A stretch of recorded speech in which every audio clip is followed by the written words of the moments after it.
Assalamualaikum warahmatullahi wabarakatuh. Bertemu lagi bersama Bapak. Di materi kali ini kita akan membahas tentang pengaruh perubahan ruang terhadap kehidupan ekonomi. Sebelum kita memulai pelajaran, marilah kita berdoa seperti biasa menurut agama dan kepercayaan masing-masing. Berdoa mulai.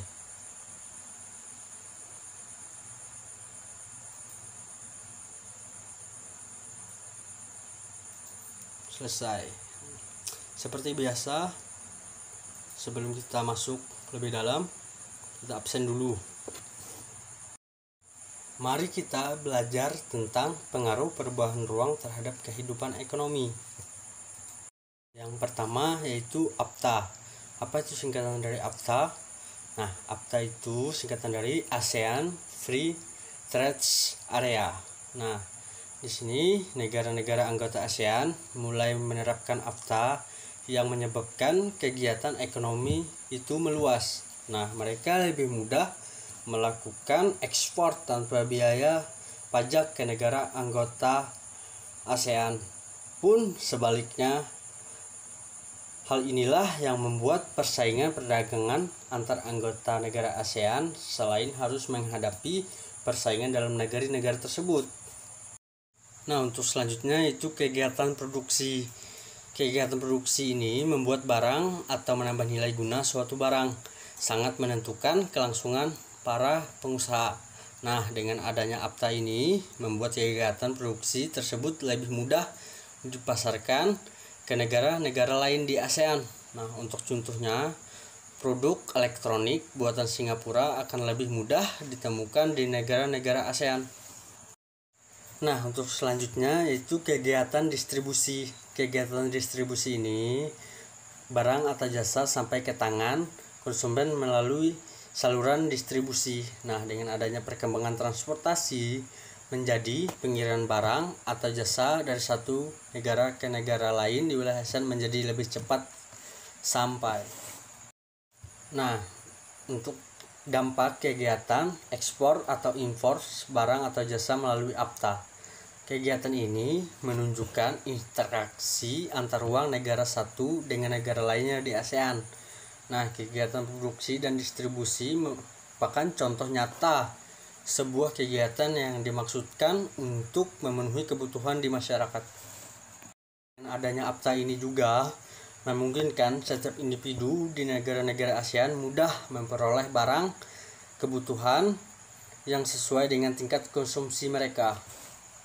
Selanjutnya yang akan kita bahas itu tentang pengaruh konversi lahan pertanian ke industri dan pemukiman terhadap perubahan ruang dan interaksi antar ruang.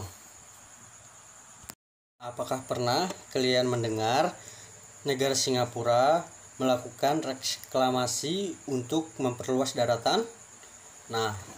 Di sini reklamasi adalah alih fungsi lahan pantai menjadi daratan. Reklamasi juga bentuk alih fungsi lahan yang disebut konversi lahan. Untuk contohnya seperti mengubah area pertanian menjadi area pemukiman. Konversi lahan biasanya di pinggiran kota, area persawahan yang dekat dengan fasilitas publik.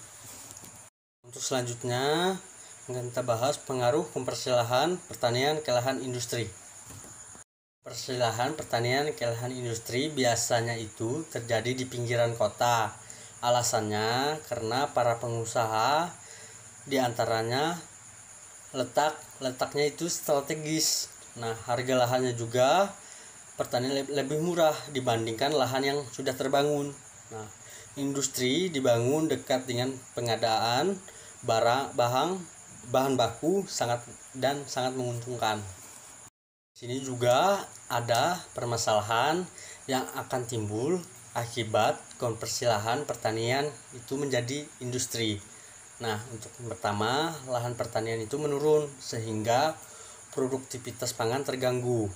Yang kedua, lahan pertanian yang dekat dengan lahan industri rawan terkena pencemaran limbah atau polusi baik tanah, air, dan udara. Dan untuk yang ketiga, konversi lahan menular ke wilayah-wilayah di sekelilingnya sehingga mengancam ketersediaan lahan pertanian. Selanjutnya yaitu tentang pengaruh konversi lahan pertanian menjadi lahan pemukiman. Nah, ada yang tahu? Nah, jika tidak ada, di sini Bapak akan jelaskan. Nah, pengaruh konversi lahan pertanian menjadi lahan pemukiman karena pemukiman itu menjadi kebutuhan pokok setiap manusia. Nah, demikian juga semakin meningkatnya wilayah pembangunan pemukiman di wilayah ASEAN, konversi lahan pertanian menjadi pemukiman tentu saja membawa banyak hal yang negatif yang perlu penanganan yang bijaksana dalam mengatasinya. Di sini juga ada dampak negatif untuk konversi lahan pertanian ke pemukiman. Nah, yang pertama yaitu luas lahan pertanian semakin berkurang sehingga mengganggu produktivitas pangan. Nah, untuk yang kedua, para petani dan buruh tani kehilangan pekerjaan. Yang ketiga, hilangnya lahan ruang terbuka hijau. Nah, dan yang keempat, pengurangan jumlah resapan air. Nah, sekian materi yang dapat Bapak sampaikan. Memang agak singkat karena materi ini sambungan dari materi kita yang minggu lalu. Bapak harap anak-anak dapat memahami dan menyimak apa yang Bapak sampaikan. Jika ada yang ingin bertanya, silahkan bertanya. Nah, nanti ada tugas yang Bapak share di grup kita. Nah, Bapak kira cukup. Bapak ucapkan terima kasih dan assalamualaikum warahmatullahi wabarakatuh.